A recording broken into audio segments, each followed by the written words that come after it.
into questions for Coach. Ready? Ben, obviously, congrats on your first Big Ten win. Just talk about, what the atmosphere was like in the locker room. I know people on TV could probably see that a little bit, you guys celebrating, but it had to feel good for the guys after a couple close ones. Yeah, no, it's good. In sports, it's so much is about belief and trust, especially when you're developing and you're the early stages of something that I think has got a chance to be really good. And it's always hard when you don't get that instant gratification. We live in a society where it's like, instant retweet, instant love.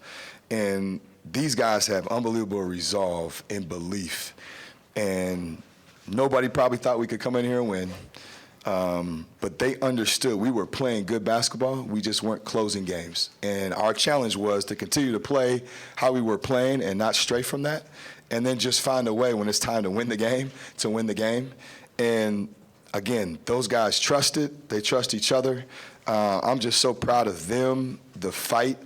There's a difference between playing hard and competing. And I thought we did both tonight. And now the challenge is to want more. And try to use this as a springboard to just continue to play the way we're playing.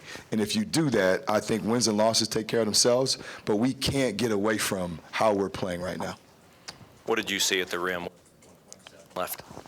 I didn't even see anything, I'll be honest. I saw nothing. I just saw they called, I think Lon, that somebody fell. I saw somebody on the ground. Yes, fell. It's kind of redemption a little bit. We kind of ran a similar action against Wisconsin, and we turned it over. And there was a little bit of redemption, but I just know that there was a foul called, and we got to the line. So you did not see the play at the rim? I didn't see anything, no. I got on the floor, and then I just heard the whistle. I'm watching at the rim because I thought he was going to score it, and then I just heard the whistle, and now I'm thinking, all right, free throws. Ben, what did you feel was the difference in this game? I thought, to me, the challenge is I have a ton of respect for Holt. I've known this team since the Butler days. They play so hard. They're so physical on both sides of the ball. And our challenge was to come in here and match that physicality from the start. I thought the first 4 minutes of both halves was going to be really telling from our team if we were up for the challenge because, again, they're a tough, hard-nosed, gritty group. And I thought we rose to that. I think that was huge for our mentality and our psyche. We had to make it a football game, and we had to go out there and we had to embrace contact. We had to play with physicality. We couldn't have any back down, and we had to step up to the challenge, and I thought we did that, and I thought that really propelled us in that mindset and mentality for the whole game. Ben, Dawson, the way he started, I want to say started the game, but 9 minutes in, that's when he really got going, and then he finished strong in the second half. What kind of performance does this say about him? It's just he's a warrior. He doesn't blink. He's got an unbelievable way about him, man. I'm just proud of him because if you think about it, he's like the quarterback that's had 3 offensive coordinators in 3 years. In every spot, he's had a different responsibility. And this is the first time, to start the year with JMO, he's got to carry the load in a new system with new players. And, there's outside pressures that comes with that, with him, coming home, the whole deal. The dude doesn't blink. He just keeps working and working and working. And it's every day. And to see him be rewarded for everything that he's about is just awesome. That's why coaching is so gratifying because you see guys do things the right way that are unbelievable with what we're trying to do and embracing it and not blinking. Man, I'm proud of what he was able to do and show to himself, what he's capable of. Bryce Sensabaugh, I think he ended with 18, but struggled in the first half, 3-10 shooting. What was your guys' scouting report on him, and what did you think you were able to do effectively?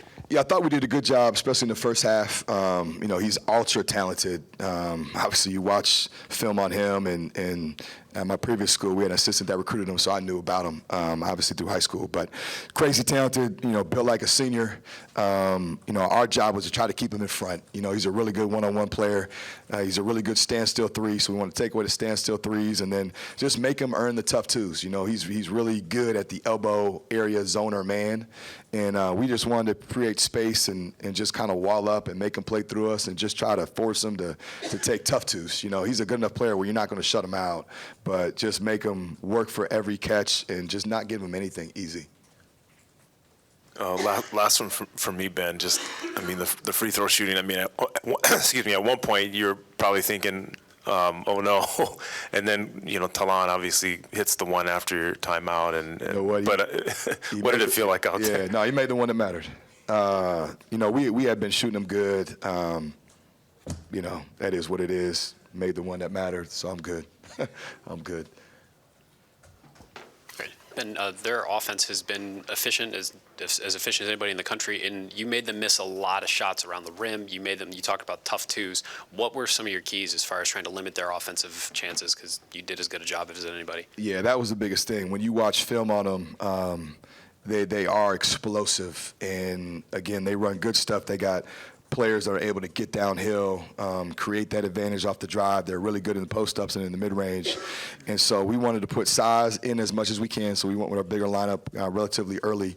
But just the physicality piece. Like, again, they had to go as much as possible through us, right, to get to the rim. We didn't want to get any advantages where we're getting beat, on direct line drives and just make plays at the rim, be able to wall up when we could. But you got to fight force with force, and we couldn't let them just get downhill. So we talked and worked a lot with just you got to hold your ground, and you got to know that they're going to bring the action to you.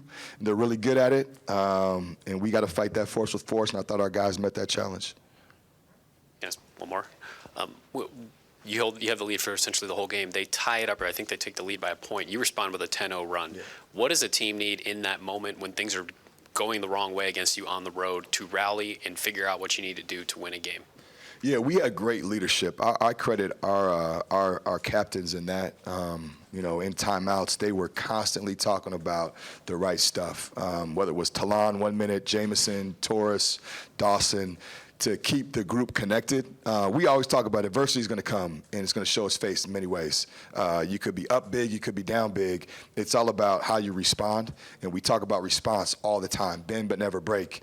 And you got to have that response and that toughness on the road. So it goes back to, again, you hit adversity, you can't blink. And you just got to think next play and rely on your defense to carry you through. And then eventually, we ran good offense and we were able to get points on the board.